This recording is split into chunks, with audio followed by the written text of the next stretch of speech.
Introduction à l'Énéide. Vous aimez les aventures?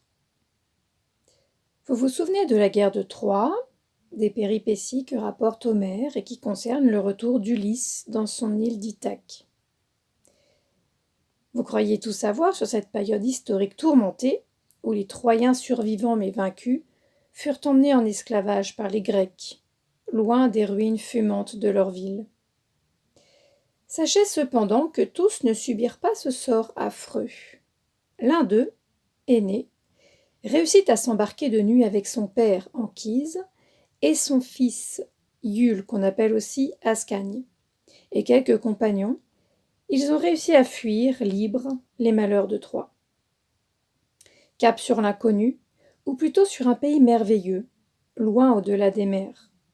Une terre qui leur a été promise par les dieux, une terre où les Troyens pourraient ressusciter leur patrie perdue. Une terre qui dominerait le monde à venir. Car telle est la mission d'Énée. Trouver le Latium, cette fameuse terre, où qu'il soit, à quelque prix que ce soit. Les embûches parsèmeront son chemin, mais l'amour sera au rendez-vous. Et tout au bout, il y aura les rivages tant espérés, et un nouveau peuple, les ancêtres des Romains. L'Énéide est un très long poème qui raconte l'histoire d'Énée. Ce poème a été écrit par Virgile, qui est l'un des plus grands poètes antiques. C'est aussi l'ami de l'empereur Auguste et de son ministre Mécène. L'Énéide est un très long poème et Virgile mettra 10 ans à la composer. Et encore, il ne l'achèvera pas.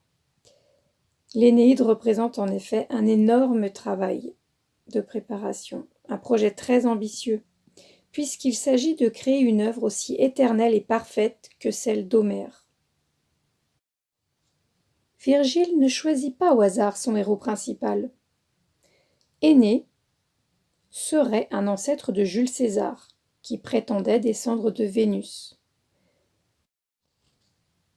Ainsi, au-delà du fait de flatter l'orgueil des Césars, l'Énéide permet de rattacher l'origine de Rome à la fuite des Troyens et donc à la glorieuse Antiquité grecque.